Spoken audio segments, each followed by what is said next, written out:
오늘날 우리 교회에는 많은 일꾼들이 있습니다. 직분자들을 세웁니다. 교회들마다 목사와 장로, 권사와 집사를 세웁니다. 그리고 교사도 세우고 여러 가지 직분들을 이렇게 교회에서 일꾼을 세우게 됩니다. 교회에서는 왜 이런 일꾼을 세우는가? 역사 속에서 교회는 외적으로 그리고 내적으로 많은 도전과 문제들을 극복해 가면서 예수 그리스도의 증인의 사명을 감당해 왔습니다. 그 과정에서 성령께서는 어떤 방식으로 일을 하셨냐면 교회에 사람을 세워서 일꾼을 세워서 그들을 통해서 복음의 사명을 이루어 가십니다. 하나님은 사람을 통하여 일하십니다. 오늘 본문에 나오는 초대교회는 바로 이렇게 일꾼을 세우는 일을 하게 되는데 이 말씀을 통하여서 교회의 일꾼을 세우라고 하시는 하나님의 말씀을 우리가 받고 우리 교회가 말씀을 따라서 일꾼을 많이 세워가는 그러한 교회 되기를 소망합니다. 초대교회는 왜 일꾼을 세웠는가? 오늘 그 일꾼을 세우게 된 동기를 말씀해 주고 있는데 오늘 본문에서 예루살렘 초대교회가 일꾼을 세운 이유는 아주 선명하게 나옵니다. 그것은 뭐냐면 교회에 생긴 문제를 해결하기 위함이었습니다. 예루살렘 교회에 어떤 문제가 발생을 했습니다. 그런데 이 문제가 교회의 근간을 흔들 만큼 매우 중대한 문제였습니다. 완전히 교회가 분열이 일어날 만큼 아주 중요한 큰 문제가 발생을 했습니다. 이 문제의 발단은 교회 내부에 어려운 과부를 돕는 일에서부터 시작이 됐습니다. 교회 안에는 가난하여서 이제 구제할 사람이 굉장히 많습니다. 특별히 과부가 많았습니다. 그 중에는 헬라파 유대인 과부들도 있었고 히브리파 유대인 과부들도 있었습니다. 헬라파 유대인이라고 하면 어떤 사람들을 말하냐면 이스라엘 나라 이 밖에서 살다가 주변 나라에 이렇게 가서 살다가 이제 예루살렘으로 돌아와서 이제 노년에 예루살렘에서 거룩한 성 예루살렘에서 내가 일생을 마쳐야 되겠다 이렇게 해서 밖으로 외국에 나가 살다가 돌아와서 사는 유대인들을 말합니다. 반면에 히브리파 유대인들은 이스라엘 땅에서 출생하고 성장한 유대인을 말합니다. 초대교회에 성령 충만하니까 많은 사람들이 어려운 사람을 돕고자 자기의 재산을 팔아서 교회에 헌금하였습니다. 우리가 이 내용들을 많이 보았지 않습니까? 그래서 성령 충만하여 모든 사람들이 정말 물건을 통용하고 서로 힘을 합해서 어려운 사람들을 구제하고 하는 일을 했습니다. 그래서 교회는 매일 구제 사업을 하는 것입니다. 근데 공교롭게도 헬라파 유대인들의 이 과부들이 그 매일 구제하는 데서 빠지는 일이 발생을 해버린 거예요. 어떻게 그런 일이 일어났는지 그 이유는 자세히 알 수 없습니다. 누가 의도적으로 한 것도 아니고 성경에 그런 일들이 말해있지 않으니까. 그런데 추측하건대는 그렇습니다. 워낙 과부들이 많고 그리고 그 일을 하는 사람들이 그것을 다 살필 수 있는 겨를이 없어서 사람들이 하는 일에 실수가 좀 있을 수도 있고 누락이 있을 수도 있지 않겠습니까? 그런데 공교롭게도 헬라파 유대인 과부들이 자꾸 그 구제에서 빠지게 된 것입니다. 이로 인해 가지고 헬라파 유대인들이 왜 우리만 빠져? 그러면서 히브리파 유대인들을 원망하기 시작한 거예요. 여러분, 이 원망이라는 것은 참 위험한 것입니다. 이 원망은 공동체를 한꺼번에 무너뜨리는 아주 굉장한 파괴력이 있습니다. 가만히 보면 이 원망은 어떤 일에서 비롯되냐면 어떤 일이 일어났을 때 그 책임을 이렇게 묻는데 그 손이 누구를 지향하냐면 자기를 가리켜 나 때문이 아니고 너 때문이야 되면서 상대방을 가리키게 됩니다. 그러면서 이렇게 원망이 일어나기 시작하면 어떤 현상이 벌어지냐면 동조하는 사람들이 생기게 돼요. 그래서 편을 가르는 일이 됩니다. 지금 예루살렘 교회에 일어난 일이 바로 이것을 말해주는 거예요. 헬라파 유대인들이 자꾸 구제에 빠지니까 히브리파 유대인들을 원망하기 시작합니다. 편이 이렇게 갈라진 거예요. 한 사람이 이렇게 원망하게 되고 내 편, 네 편 나누게 되고 순식간에 공동체가 싸움터로 변해버리게 됩니다. 일단 상대방을 원망하게 되면 어떤 일이 되냐면 그건 가만히 내버려둬 해도 싸움이 점점 계속 불거집니다. 그리고 원망이 원망을 낳고 계속하여 그 싸움이 어느 때까지 가면 가만히 내버려둬도 저절로 붕괴해버리는 무서운 속성을 가지고 있습니다. 이것이 원망의 무서운 파괴력입니다. 그래서 출애굽 때에 모세가 이스라엘 백성들을 인도해서 가나안 땅으로 가는 동안에도 이러한 일이 많이 일어났지 않습니까? 그래서 내부에서 원망하는 일들이 일어납니다. 어떨 때 원망하는 일들이 일어나요? 무언가 불편한 일이 생겼을 때, 무언가 마음에 원하지 않는 일, 소외된 일이 일어나거나 이런 일이 있을 때 그 틈을 타서 이렇게 원망이 일어나게 됩니다. 그런데 이 원망이 어느 때에 일어났는가 하는 부분도 매우 중요합니다.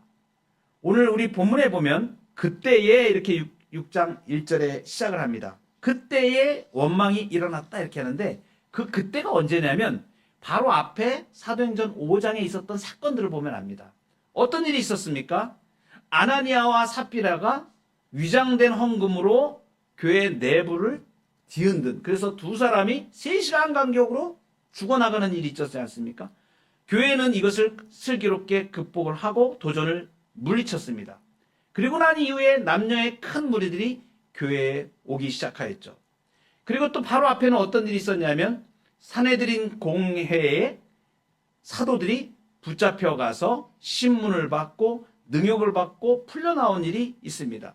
그럼에도 불구하고 사도들이 예수는 그리스도라고 가르치기와 전도하기를 쉬지 않고 열심히 이렇게 주의 복음을 증인의 사명을 감당하여서 제자의 수가 지금 계속 늘어나고 있었습니다.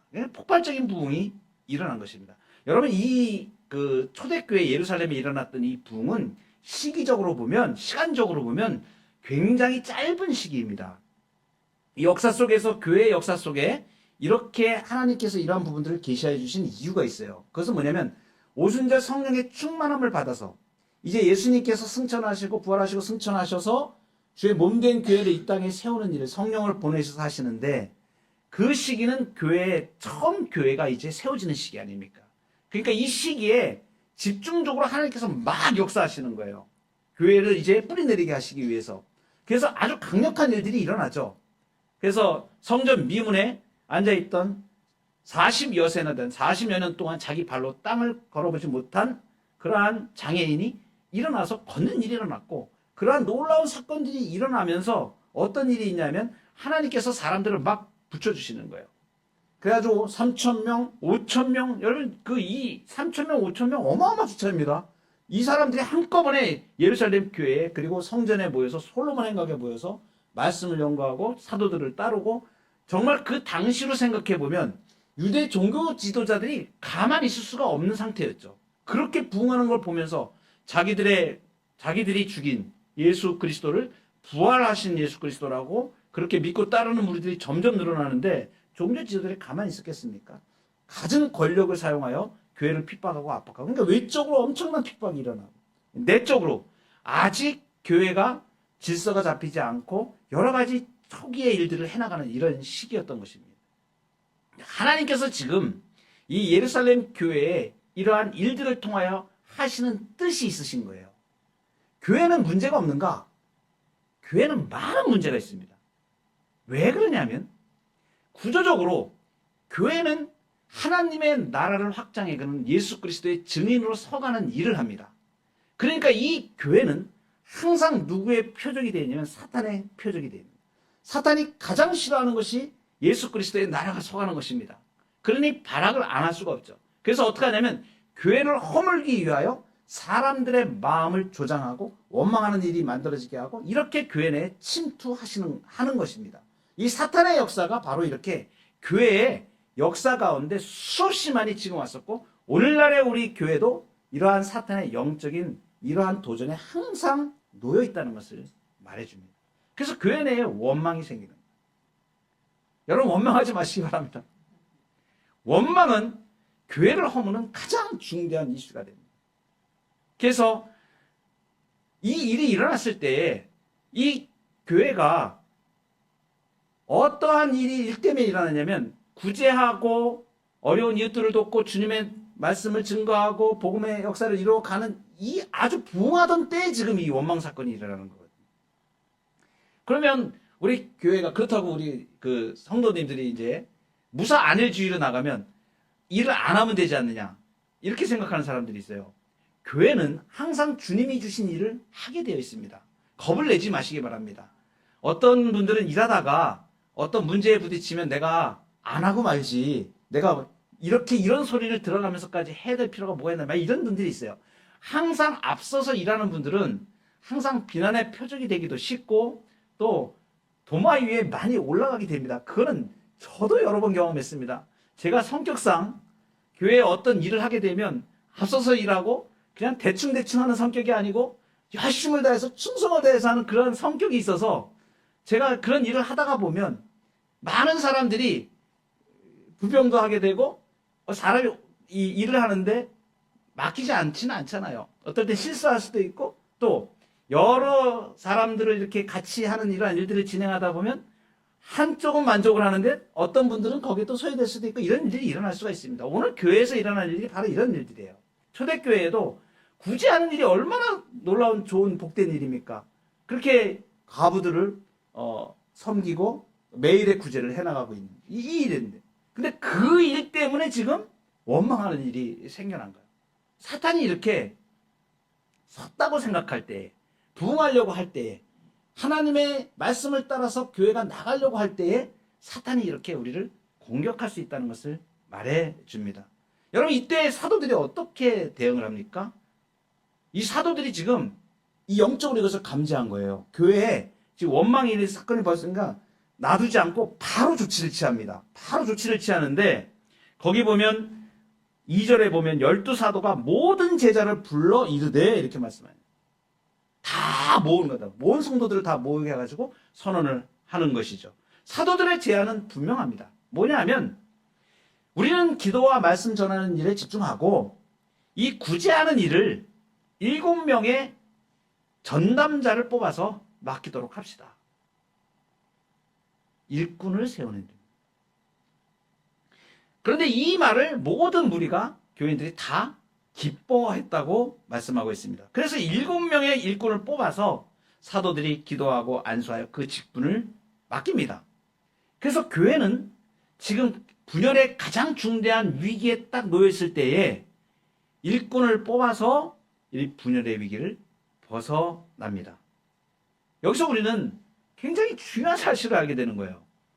초대교회에 왜 일꾼을 세웠는가? 한마디로 교회가 직면한 문제를 해결하기 위해서 일꾼을 세웠습니다. 그러니까 일꾼은 교회에 영적인 도전이 있을 때에 그 문제를 해결하는 자들이라는 것입니다. 그러니까 교회에 일꾼을 세우면 교회를 공격하는 사단의 그러한 모든 공격들을 무력화시키고 일꾼이 문제를 해결하도록 세움받은 자인 것을 말합니다. 그러니까 일꾼은 문제를 일으키는 사람이 아니고 문제를 해결하는 사람입니다.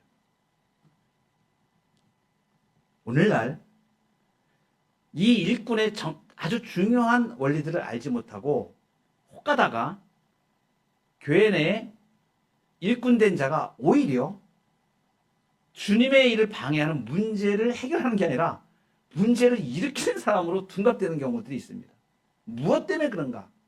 그것까지 오늘 이 말씀에서 말씀해 주십니다. 일꾼이 어떤 사람인가 하는 것에 대하여 우리에게 말씀을 해주세요. 초대교회는 구제하는 일을 전담하는 일꾼을 뽑았습니다. 그러면 당연히 생각을 해보세요. 그 감당할 일이 어떤 일입니까? 잘 나눠주고 분배를 잘하고 관리를 잘하고 교회에 있는 재산을 잘 관리하고 이렇게 해서 효율적으로 이런 일을 잘 할 수 있으면 그 능력이 있는 사람이면 좋겠죠. 상식적으로 생각해 보면 일꾼들이 해야 될 이 구제하는 일, 이 일을 잘하려면 돈을 잘 계산한다든가 또는 물건을 구입하고 나눠주고 관리하고 이런 거를 잘한다든가 이러면 좋을 것입니다. 이것이 우리가 상식적으로 생각하는 생각들이에요. 그런데 가만히 생각해 보면 이런 일들은 교회에만 있는 게 아니고 교회 밖에도 많이 있습니다. 여러분, 아주 훌륭한 기업들이나 어떤 조직에서 훈련을 받으면 굉장히 뛰어난 능력들을 갖추게 됩니다. 회계에 대한 부분, 또 대기업에 근무하는 분들은 잘 아실 겁니다. 아예 그 직원을 훈련시키기 위해서 굉장히 그러한 일들을 잘할 수 있는 능력들을 훈련을 많이 시킵니다. 그래서 기업 회계 원칙도 잘 알게 되고 격리도 잘 알게 되고 이렇게 회사에 근무했던 분들은 이런 일들을 잘 하죠. 그러니까 효율적으로 만약에 일을 한다 그러면 격리 회계나 물품 관리에 능숙한 사람이거나 또는 기업에서 큰 이러한 관리를 해본 사람들이라든가 이런 사람이 교회의 일꾼으로 되면 이러한 구제의 일을 잘할 수 있을 것입니다. 그런데 초대교회가 사도들이 제안한 이 일꾼의 자격은 의외입니다. 우리가 생각하는 그러한 상식이 아닌 것입니다. 어떻게 말씀하시냐면 3절에 보면 성령과 지혜가 충만하여 칭찬받는 사람이라고 말합니다.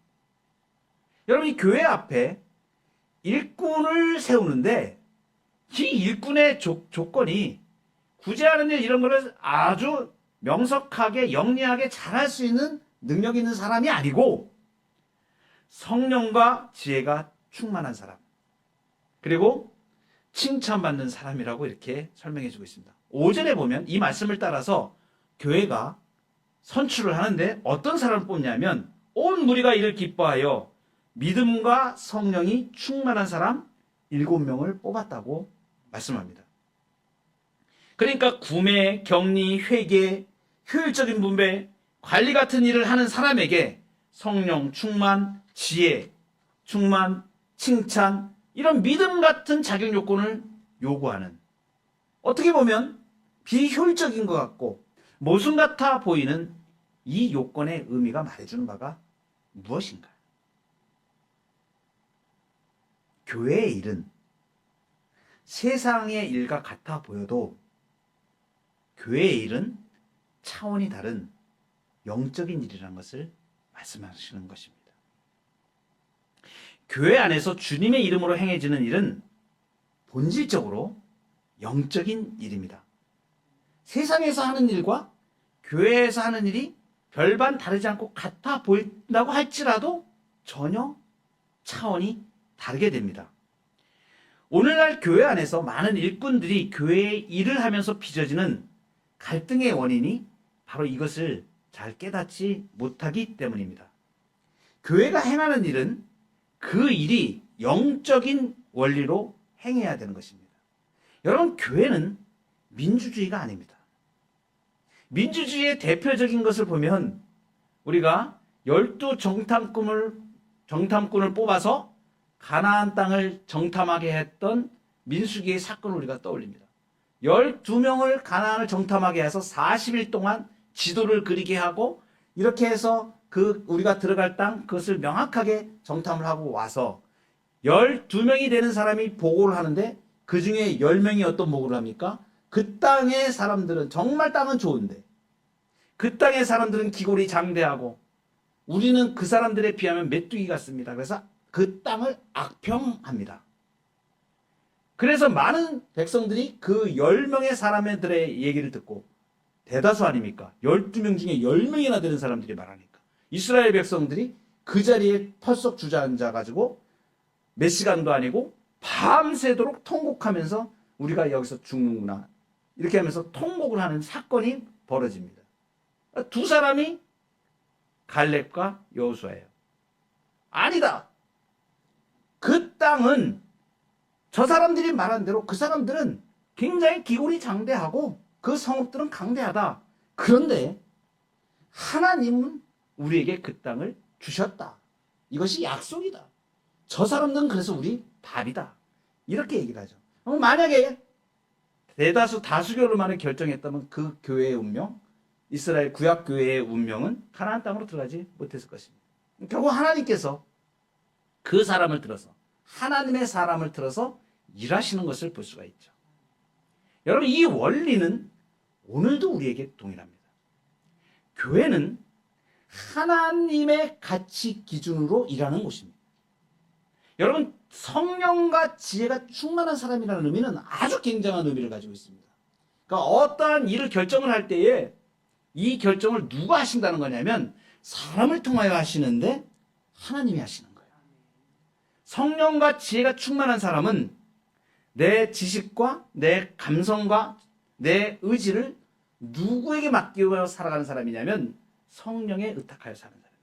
그러니까 성령과 지혜가 충만한 사람은 어떠한 일을 판단할 때에 이 일이 하나님의 가치로 어떠한가를 판단할 수 있다는 것을 말해요.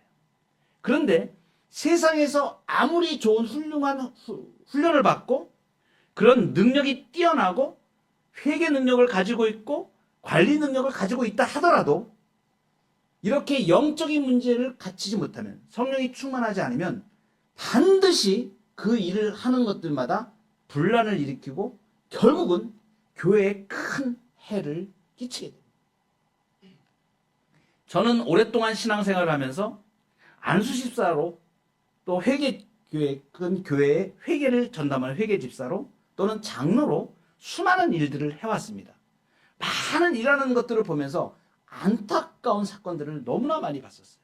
그것은 뭐냐면 세상에서 내놓으라 하는 어떤 직책을 가진 사람들이 교회에 들어왔을 때 그 사람들이 어떤 사람은 정말 겸손하게 자신을 내려놓고 하나님의 뜻대로 그 자기에게 주어진 지혜를 하나님께 올려드려서 잘 사용하는 사람이 있는 반면에 어떤 사람은 자기가 세상에서 갖춘 지혜와 훈육받은 이 지식과 이러한 능력이 자기만의 것인 것처럼 그것 때문에 교만하여져서 교회에서 자신의 것을 주장만 하고 그렇게 하다가 교회를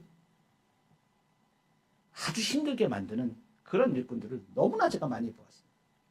그런데 정말 비극인 것은 뭐냐면 그분들의 신앙의 삶이 행복하지를 못해요. 그렇게 하나님 앞에 성령과 지혜로 섬기지 못하는 사람들을 지금 결말을 뒤에 가서 보면 너무너무 안타깝게 그지없습니다. 평생을 그렇게 매일 하나님 앞에 복종하지 못하고 계속 인간적인 것들만 계속 고집하는 거예요. 너무너무 안타까운 그러한 사건들을 제가 많이 지나왔습니다. 여러분 이것은 무엇을 말씀해 줍니까? 한 가지 예를 들어서 말씀하면 이런 문제들이에요. 어떤 찬양대의 큰 일을 맡았던 안수 집사님이 계셨어요. 이분이 자기가 세상에서 해왔던 방식을 이제 교회에서 주장을 하기 시작을 해요. 그런데 이런 아주 대표적인 일들이 이런 일들이죠. 이제 찬양대 대장을 하니까 우리 반주하시는 이제 청년이 있는데 반주하는 청년, 그 청년의 수고비를 지불을 합시다. 다른 교회들도 다 그렇게 합니다. 뭐 서울의 어떤 큰 교회는 아예 성악하는 사람을 성가대에 돈을 주고 사가지고 고정적으로 페이를 지불을 하고 그렇게 성가대를 운영을 합니다. 얼마나 효율적입니까? 그 받는 사람들은 더 자기가 책임감을 느끼고 잘 봉사하게 되고 이렇게 하니 우리도 이렇게 하도록 합시다. 이렇게 이야기를 했습니다. 목사님이 우리 교회의 방침은 그게 아니고 하나님 앞에 순전하게 봉사하는 걸 우리는 원칙으로 합니다. 이렇게 고수를 해왔어요. 근데 이렇게 주장을 하면서 이 집사님과 교회의 방침과 이제 이렇게 부딪히게 되지 않습니까? 바로 이러한 문제들입니다. 여러분 우리가 세상적인 잣대와 세상적인 기준으로 볼 때는 합리적이고 효율적인 것들이 많이 있을 수가 있어요. 근데 그보다 더 중요한 것을 볼 수 있어야 됩니다. 그건 뭐냐면 하나님의 가치거든요. 그러니까 이것이 안 보이니까 그것만 보게 되는 거예요. 정말로 우리가 주님 앞에서 우리가 시간과 물질과 내 재능을 통해서 하나님께 봉사할 때 그 수고비 받는 게 문제가 아니고 하나님께서 순전한 그 사람의 봉사를 받으시고 그 인생을 얼마나 복주시게 하시는가 이것은 생각하지 못하는 것이죠. 근데 정말 놀라운 건 뭐냐면 하나님 앞에 한결같이 하나님 앞에 쓰임받고 그리고 그 사람을 하나님이 이끌어 가시는 그 사람은 그러한 형식적인 거 거기에 얽매이지 않고 진정으로 하나님 앞에 헌신할 수 있었을 때에 그 사람을 하나님께서 갚아주시거든요. 사람이 수고비를 좀 주고 안 주고 하는 문제가 아니라 그야말로 하나님께서 그 인생을 복에 복을 더하셔서 얼마나 큰 창창한 길로 인도해 가시는지 그것은 저의 삶에서도 여실히 증명을 합니다. 저도 하나님 앞에 어떤 봉사를 할 때 어떤 대가를 받거나 수고를 받거나 그러한 마음을 다 내려놓고 하나님 앞에서 정말로 하나님이 책임져 주실 것을 믿고 우리 교회의 수많은 성도님들이 그렇게 봉사하며 수고하시지 않습니까? 저는 분명하게 믿습니다. 살아계신 하나님이 만유를 주관하시는 그 하나님이 그냥 계시겠냐고요. 정말 하나님 앞에 내가 믿음으로 충성하고 봉사하면 그 사람의 그 행위에 하나님은 말할 수 없는 복으로 갚아주실 것이라고 저는 반드시 믿습니다. 이것이 더 큰 가치이고 더 중요한 가치인 거예요. 물론 교회에서 수고하고 애쓰는 분들의 수고와 이런 부분에 우리가 답례를 하고 또 감사하고 우리가 서로 격려하고 이런 부분들은 매우 필요합니다. 그럼에도 불구하고 세상적인 잣대로 어떤 기준을 교회에 갖고 들어와서 그것이 원칙인 것처럼 효율적인 것처럼 합리적인 것처럼 이렇게 하는 일들은 정말 잘못하면 하나님의 가장 중요한 가치를 놓칠 수 있다는 점을 생각을 해야 되는 것이죠. 이렇게 교회의 일은 바로 영적인 일인 것입니다. 이렇게 영적인 일로 교회를 섬기게 될 때 그 교회가 어떻게 되는가? 바로 그 일꾼들을 통하여서 교회에 붕이 일어납니다. 오늘 초대 예루살렘 교회에 일어난 일이 바로 이것입니다. 7절에 보면 하나님의 말씀이 점점 왕성하여 예루살렘에 있는 제자의 수가 더 심히 많아지고 허다한 제사장의 무리도 이 도에 복종하니라. 여러분 일꾼을 뽑았는데 7명을 뽑았습니다. 그래서 그 5절에 보면 믿음과 성령이 충만한 사람 스데반과 빌립과 브로고로와 니가노로와 디몬과 바메나와 유대교에 입교했던 안디옥 사람 니골라를 택하여 6절 사도들 앞에 세우니 사도들이 기도하고 그들에게 안수하니라. 그리고 다른 얘기가 다른 게 없습니다. 그냥 끝났어요. 무슨 얘기냐? 온 교회가 기뻐했다는 얘기죠. 근데 여러분 이 7명의 집사를 뽑았는데 이 7명의 이름을 보면 전부 다 이것이 헬라식 이름입니다. 쉽게 얘기하면 헬라파 유대인일 가능성이 굉장히 높다는 거예요. 물론 헬라식 이름을 가졌다 그래서 꼭 헬라파 유대인 이렇게 볼 필요는 없습니다. 그냥 히브리파 유대인들도 그 당시에는 헬라식 이름을 이렇게 선호하는 경향이 좀 있었기 때문에 그럼에도 불구하고 7명 전체가 지금 다 완전히 헬라식 이름이라고 하는 것은 절대 다수가 헬라파 유대인이라는 걸 알 수 있죠. 그런데 이 사람들이 지금 이 문제가 벌어진 일이 헬라파 유대인들이 자꾸 과부들이 구제에서 빠졌지 않습니까? 그러니까 우리 다 헬라파 사람들만 집사로 뽑읍시다. 이렇게 얘기하기는 어떤 건 아니에요. 절대 그런 얘기 없었거든요. 인위적으로 어떤 제한을 조건을 두거나 절대 그렇게 하지 않았다는 것을 말합니다. 근데 헬라파니 히브리파니 이런 거에 관계없이 그냥 사람을 뽑았는데 의도적으로 뽑은 것도 아니고 그런데 이 뽑힌 사람들이 거의 대부분 헬라파 유대인인 것을 이렇게 볼 수 있는데 이러한 일들에 대하여 온 교회가 뭐 아무 이견도 없고 하나님의 은혜로 받고 이 일을 기뻐했다는 것입니다. 이 사실이 말해주는 게 무엇입니까? 온 교인 모두가 기쁨으로 받아들인 거예요. 어떤 인위적인 영향이나 이런 거 없이 순전하게 성령의 이끄신 가운데 일꾼을 세우고 그냥 그대로 성도들이 그것을 인정하고 그 일꾼들이 행하여 가는 대로 온 교회가 아름다운 덕을 세워갔다는 것을 말합니다. 이로 인하여 큰 부흥이 일어나는데 하나님의 말씀이 점점 왕성해졌다 이렇게 표현합니다. 예루살렘에 있는 제자의 수가 더 심히 많아졌다. 심지어 허다한 제사장의 무리도 이 도에 복종했다. 이 제사장은 처음 이 기독교 그리스도교를 예수에 대한 이 부분을 완전히 적대시하는 사람들입니다. 이 제사장이 만약에 이 도를 받아들인다. 그리스도교에 몸담는다. 기독교에 몸담는다고 하면 어떤 일이 벌어지는 거예요?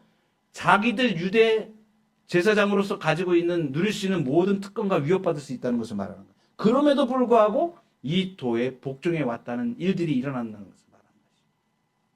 하나님의 역사인 것이죠. 하나님께서 일꾼을 통하여 이렇게 일하시는 거예요. 일꾼은 문제를 일으키는 사람이 아니고 문제를 해결하는 사람이에요. 어떻게? 성령의 충만함으로 하나님의 가치를 우선하여 교회를 섬기고 믿음으로 나아갈 때 이 교회를 하나님께서 원하시는 대로 부흥을 허락하시고 하나님의 능력을 나타내 주시는 교회로 서가게 된다는 것을 말합니다. 여러분, 우리는 이제 이 교회를 통하여서 이러한 일꾼들을 세워나가기를 원합니다. 10월 달에 우리 교회 권사 한 분을 세우게 되고 또 이렇게 가르침을 재능이 있는 은사가 있는 분들을 주일학교 교사로 세워서 성경 공부에 기초 공부를 같이 해나가고 이러한 일들을 또 하게 되고 여러분 꼭 직분을 받는다 그래서 직분자 말이 아니다. 우리가 일꾼된 것은 내가 교회에 내가 감당할 수 있는 일을 믿음으로 감당해 나가는 것 훌륭한 일꾼으로 나가는 길입니다. 바울이 이러한 고백을 합니다.